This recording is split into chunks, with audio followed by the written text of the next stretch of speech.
Premier point, une surprise de l'esprit. Alors j'avais intitulé ça au départ une vue de l'esprit. Je me suis dit, oulala, s'il y a des oreilles qui nous écoutent, ça peut peut-être être mal interprété. Donc une surprise de l'esprit. Oui. Le Concile Vatican II, à mon point de vue, c'est d'abord une immense surprise de l'esprit qui s'est manifestée dès le commencement, dès le 25 janvier 1959, à la basilique Saint-Paul hors les murs. C'est la fin de la semaine de prière pour l'unité des chrétiens, que nous célébrons encore chaque année, du 18 au 25 janvier. Et le 25 janvier, dans le calendrier liturgique, c'est la fête de la conversion de Saint-Paul. Et la semaine de prière pour l'unité des chrétiens est calée, en quelque sorte, sur cette fête. Et à Saint-Paul, hors les murs, ce jour-là, eh bien, Jean XXIII avait été invité à présider, en quelque sorte, la clôture de cette semaine de prière pour l'unité des chrétiens. Et les cardinaux dans Rome avaient reçu un message comme ça, bon, ceux qui sont là habituellement, voilà, en disant que ça serait pas mal s'ils pouvaient venir ce jour-là à Saint-Paul hors les murs. Alors certains ont dit, bon, très bien, tiens, le pape nous invite, on va y aller. Puis d'autres ont dit, bon, à quoi ça sert? Qu'est-ce qu'il va faire? Il va donner une pieuse exhortation aux fidèles et aux moines. Donc, bon, on l'a déjà entendu. Oh non, moi je reste chez moi. Hein. Bon, voilà. Et évidemment, ils ont été tous surpris lorsque le soir, le bruit a couru dans tout Rome, eh bien, que Jean XXIII, quelle audace, eh bien, avait décidé, eh bien, que l'Église tiendrait un concile, un nouveau concile écuménique pour l'Église universelle. Alors évidemment, ça a été une surprise absolument considérable. Les cardinaux, ils étaient quoi, 17, 18, dans cette immense basilique, c'est tout petit noyau, comme ça. Et ils ont été tellement stupéfaits que Jean XXIII a dit après, personne n'a répondu. Ils ont été silencieux, tellement stupéfaits de cette hardiesse de ce projet. Et c'est intéressant, évidemment, quand on reprend, quand on relit les choses, vous voyez, eh bien, ça part de Saint-Paul hors les murs. Voilà. Et ça va arriver à Saint-Pierre, intramuros. Voilà. Et le concile, c'est ça, c'est d'abord ça, c'est cette démarche qui part, eh bien, de tous les horizons de la mission, de tout ce que l'Église fait au dehors, à l'extérieur, de tout ce qu'elle peut rapporter, des mirabilia, des merveilles en quelque sorte que l'Esprit réalise dans tous ceux et celles qui sont aux frontières, qui sont dans des territoires souvent très lointains, hors la ville, hors l'enceinte sacrée. Et le Concile va faire amener toutes ces personnes, évidemment, à l'intérieur pour les faire parler ensemble, pour les faire dialoguer, pour les faire se comprendre, et ça ne sera pas, évidemment, une mince tâche. Oui, de Saint-Paul à Saint-Pierre. C'est exactement le même mouvement que celui qui a présidé au tout premier concile, on l'appelle comme ça quelquefois de façon un tout petit peu abusive, la grande assemblée de Jérusalem que nous lisons dans les Actes des Apôtres au chapitre 15e. Cette assemblée de Jérusalem, et qu'est-ce qui arrive, qu'est-ce qui vient à Jérusalem? Eh bien c'est Paul, précisément, avec Barnabé, avec les autres, qui ont été dans les voyages missionnaires, qui ont rencontré des communautés au dehors, qui ont rencontré les gentils, comme on les appelle, c'est-à-dire les païens, et qui viennent à Jérusalem retrouver Pierre, et puis les autres apôtres, pour leur raconter tout ce qui se passe, et aussi pour discuter évidemment d'un problème qui sera extrêmement important pour la première communauté chrétienne, la question de la circoncision. Alors Jean XXIII s'est un petit peu expliqué sur cette initiative étonnante qu'il avait prise, et en particulier dans une petite note que l'on a retrouvée dans ses papiers, qui figure dans ce qu'on appelle le journal de l'âme, son journal spirituel, et où il dit résumer des grandes grâces faites à quelqu'un qui a peu d'estime de soi-même, mais qui accueille les bonnes inspirations et les applique dans l'humilité et la confiance. Qu'est-ce que c'est? Eh bien la seconde grâce, sans y avoir pensé auparavant, prononcée dans une première conversation avec mon secrétaire d'État, le cardinal Tardini, le 20 janvier 59, donc 5 jours avant seulement, les mots de concile écuménique, de synode diocésain et de refonte de droit canonique, et ceci sans que j'aie fait là-dessus une hypothèse ou un projet quelconque. Ce sont les mots même de Jean XXIII, et il les a écrits. Le premier à être surpris de cette suggestion que je faisais, ce fut moi-même. alors que personne ne m'en avait jamais donné la moindre idée. C'est étonnant d'écrire des choses comme celle-là. Alors, est-ce que Jean 23 avait conscience d'écrire pour nous aujourd'hui? Peut-être, après tout, pourquoi pas. En tout cas, c'est écrit. Et de fait, ça a été véritablement, Jean 23 venait d'être élu pape, depuis moins de 3 mois seulement. Et vous savez qu'on disait, bon, ce pape un peu rondouillard, comme ça, qui fait des bons mots, dans une espèce de mi-italien, mi-français, mi-anglais, etc. Bon, oh, c'est un bon papa, un bon gentil, un pape de transition, comme on disait. Ben oui, mais il va faire un grand transit, justement, à l'Église, et beaucoup des cardinaux en particulier n'en reviendront pas. Alors évidemment, il y a on pourrait développer beaucoup des conditions qui ont quand même permis à ce concile de voir le jour, des conditions de l'Église de l'époque, des années 60, et puis les conditions même de l'itinéraire de Jean 23. Pour ceux qui reçoivent, et j'espère que vous êtes nombreux à le faire, la revue diocésaine, l'Église en Loire-Atlantique, il y a un petit article là-dessus qui, voilà, il y a quand même des petits écrits. Des petits écrits qui traînent quelque part, voilà.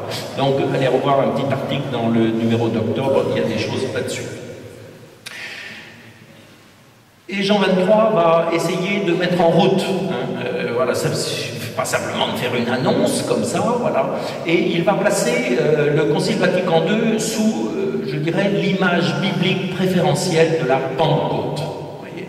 Donc, janvier 59, il annonce le concile, et le jour de la Pentecôte 59, eh bien le 17 mai 59, voilà, il invite précisément tous les fidèles, tous les chrétiens, à considérer le concile comme une Pentecôte nouvelle. Alors cette expression, on va faire Flores, si vous voulez, c'est la première fois qu'il l'emploie, le jour même de la Pentecôte, 17 mai 59, fête de la Pentecôte, et c'est le jour où il met en place le premier embryon, la structure qui va préparer le concile, c'est-à-dire la commission centrale, la commission principale préparatoire. Et cette idée de Pentecôte, si vous voulez, eh bien, elle est très caractéristique de ce que, évidemment, va être le concile lui-même. Parce que, bien sûr, le concile, ce sont des évêques de droit, qui vont venir donc de tous les coins de la planète, des évêques de toute race, de toute langue, je dirais presque aussi de toute culture, voilà, des hommes qui vont se retrouver à 2500, on l'a dit tout à l'heure, dans cette espèce d'immense basilique, et qui vont essayer de se comprendre. Eh bien, ça ne sera pas une mince affaire. Alors, à la Pentecôte, évidemment, tout le monde parlait dans sa langue, et tout le monde comprenait, c'est formidable. Eh bien là, ça ne sera pas tout de suite le cas. Ça va d'ailleurs tourner assez vite à la tour de Babel. Il y a une cacophonie absolument invraisemblable dans certains débats, bien que le règlement du concile stipule que tout le monde doit parler latin. Voilà. Mais évidemment, il n'y a que ceux qui sont dans les arcanes vaticanesques qui savent manier le latin avec élégance et habileté. Les autres, ceux qui sont au fin fond de la brousse profonde ou dans les rizières de l'Asie, le latin, c'est pas la tasse de thé. Et donc, ils sont un peu handicapés à cause de ça pour parler dans l'assemblée plénière. Parce que le concile, c'est aussi ça, c'est des assemblées plénières très spectaculaires que nous connaissons tous, nous connaissons les images, et puis aussi une multitude de petits cénacles qui vont se répartir dans Rome avec des commissions, des sous-commissions, des groupes de travail, certains autorisés, labellisés, vaticanisés, et puis d'autres, des petits groupes qui vont s'improviser dans la recherche, dans l'écriture d'un certain nombre de motions qui sont un peu concurrentes, voilà, et qui vont interférer avec les débats officiels. Et tout ça va essayer de concourir à une véritable harmonie avec une véritable uniformité.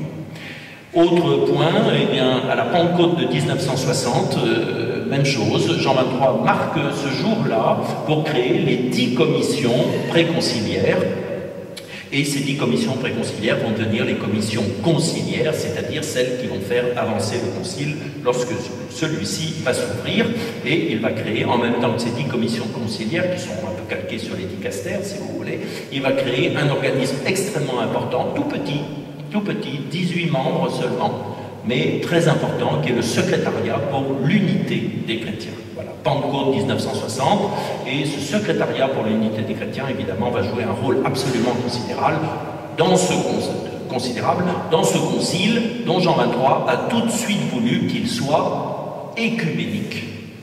Et ce secrétariat pour l'unité des chrétiens est confié au cardinal Béat. Je termine ce premier point en arrivant à la cérémonie d'ouverture, 11 octobre 1962, c'était comme cette année, un jeudi, voilà exactement, c'est le même calendrier. Alors une cérémonie extrêmement fastueuse, c'était les fastes d'antan.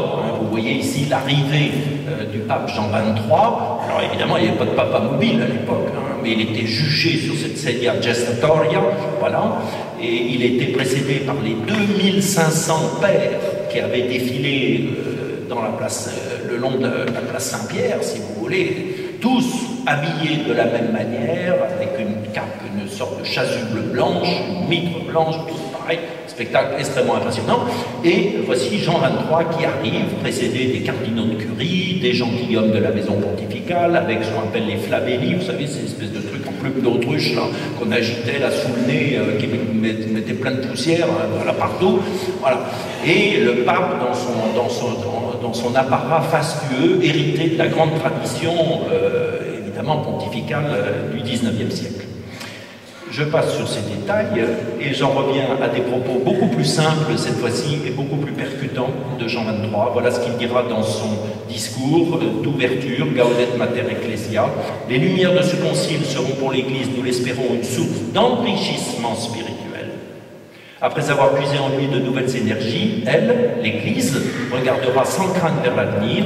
En effet, lorsqu'auront été apportées les corrections qui s'imposent et grâce à l'instauration d'une sage coopération mutuelle, l'Église fera en sorte que les hommes, les familles, les nations tournent réellement leurs esprits vers les choses d'en haut. Et Jean XXIII reprend une très belle phrase de Saint Paul dans l'Épître aux Colossiens au chapitre 3. Voilà, frères, et dit aux Colossiens, tournez vos esprits vers les réalités d'en haut, là où est le Christ ressuscité à la droite du Père. Le concile ne sera pas d'abord un symposium, c'est pas d'abord un colloque, c'est pas d'abord une réunion internationale, même si c'est évidemment la plus grande réunion internationale de tous les temps, et probablement qu'on n'en fera jamais de pareil dans l'histoire des hommes. Non, c'est d'abord un événement spirituel. Et vous voyez, Jean XXIII insiste beaucoup pour que cet événement, qui est profondément inspiré de l'Esprit Saint, eh bien, soit et demeure précisément un don de Dieu aux hommes.